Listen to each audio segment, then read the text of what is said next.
Hello, and welcome to Best English Podcast. I'm Joe. And I'm here as our expert for today's discussion. Great to have you. Today, we're doing a deep dive into something that affects, well, probably most of us, the world of fashion, and specifically, fast fashion. Right. It's a term we hear a lot, but what does it actually mean, and what are the implications? Exactly. We'll explore what it is, look at some of the pros, and, well, quite a few cons, especially the environmental and social side. And maybe touch on how you can spot it and what alternatives are out there. Perfect. And just quickly, for our English learners listening, you'll probably use words like trends, which just means what's popular right now. Uh-huh. And if something isn't popular anymore, we might call it outdated. And we'll mention designers, the people who create the clothes, and their clothing lines, which are Yeah. basically their collections. Got it. Okay, so where do we start? The speed. Yeah, let's talk about the pace, the speed of things. Traditionally, fashion had, what, 4 seasons? Mhm. 4 collections a year. That was the standard model, yeah. Spring, summer, fall, winter, maybe resort, and pre-fall for some higher-end brands. A much slower rhythm. But fast fashion just blew that up, didn't it? Oh, completely. Over the last few decades, it's accelerated incredibly. Now you have brands dropping new items, like weekly. Weekly. So that's 52 micro seasons a year, essentially. Pretty much, it creates this constant feeling of newness that what you bought last month is already. Outdated. Exactly. And there's a stat I saw, we buy something like 60% more clothes now than just 20 years ago. Wow, 60% more. But we don't keep them as long, right? Not even close. We keep them for about half as long, on average, which tells you something about the quality and our relationship with these items. They're almost disposable. So let's define it then. What is fast fashion at its core? Well, it's basically a business model. It's about getting runway trends or celebrity styles into stores as quickly and cheaply as possible. Like the name suggests, fast. Right. The comparison often made is to fast food. It's cheap, not expensive, and accessible, easy to get almost anywhere. But maybe not the best quality or, the best for you. Precisely. Fast fashion brands, the companies, make clothes incredibly inexpensively, often cutting corners on materials and labor, to hit those low price points and react instantly to trends. So instead of waiting months for a new clothing line, you see something online and it's in the shop next week. Or even sooner sometimes, and because it's cheap and maybe doesn't last, it often falls apart, gets damaged, or wears out, encouraging you to just buy more. Okay, but are there any upsides? People clearly buy a lot of it. Well, the main argument is affordability. It makes trendy clothing accessible to people who maybe couldn't afford traditional designer prices. So more people can participate in fashion trends. That's the idea. It democratizes fashion to some extent. And another point often raised is inclusivity. How so? Many fast fashion brands offer a wider range of sizes than some traditional retailers. They cater to a broader customer base. Right, so being more inclusive means more people can actually find clothes that fit and express their style. Yes, that's definitely a positive aspect for many consumers. It allows more people to feel seen and represented in fashion. Okay, so affordability, accessibility, maybe more size options. But then there's the other side of the coin. The environmental cost seems huge. It really is. A major issue is the reliance on cheap materials.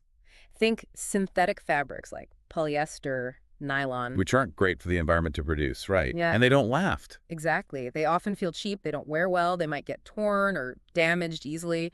So what happens? People discard them, throw them out. Right. Straight to the landfill most of the time. These sites are just overflowing with textile waste. And constantly making new clothes uses up tons of resources, doesn't it? Water, energy.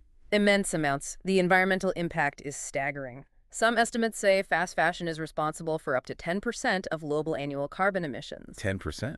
Just from clothes, that's massive. Right, What are that's- carbon emissions again for our listeners? Basically, it's the release of greenhouse gases like carbon dioxide into the atmosphere, mostly from burning fossil fuels. It's the main driver of climate change. Got it. And it's not just the materials themselves. No, it's the whole life cycle. Growing cotton, for instance, often uses enormous amounts of water and toxic chemicals like pesticides. Pesticides. The stuff used to kill insects on crops. Yes. And then you have the dyes used to color the fabric and various finishing chemicals to give clothes certain textures or properties. These can pollute water and harm workers' health. Oh, okay. And then shipping it all over the world. That takes a lot of energy, too. The transportation footprint is significant. Container ships, planes, trucks.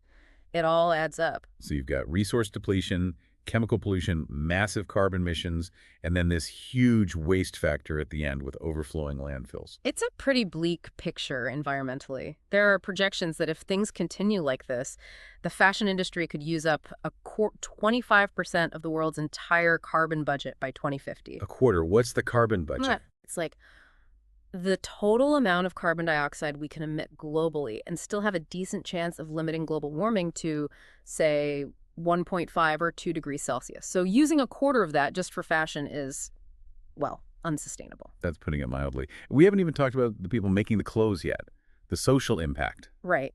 The whole model relies on keeping costs incredibly low, and a major cost is labor.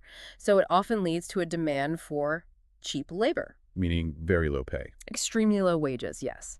Often in countries where labor laws, the rules protecting workers are weak or just not enforced. So companies can kind of get away with it. They can exploit workers. That means long hours, unsafe conditions, poverty wages. It's a serious human cost hidden behind those low price tags. Okay, so if someone wants to avoid contributing to this, how can they even tell what's fast fashion? It's everywhere. It is tricky. But there are clues. Look at the materials first. Lots of polyester, nylon, acrylic. That's often a sign of cheap materials, prioritizing cost over quality. Check the label. What else? Think about where it's made. Do a little research on the brand online. What are their known labor practices? Are there reports of very low wages? And how often are new things appearing in their stores or online? That's a big one. That constant high frequency of new arrivals, like new stuff every single week, is a hallmark of the fast fashion model. If a company ticks those boxes, it's likely operating that way. So what are the alternatives if you want to step away from this cycle? Well, one big movement is thrift fashion or buying secondhand. It's become really popular again, especially with younger people. Like going to charity shops or consignment stores. Exactly. Or online platforms dedicated to used clothing. You can find amazing, unique things, often great quality, for much less. Yeah. And it's much more sustainable. And you can find stuff that fits well secondhand. Sometimes people worry about that. Absolutely. It might take a bit more searching sometimes, but it's definitely possible. And think about vintage stores, too, selling older, often better-made clothes.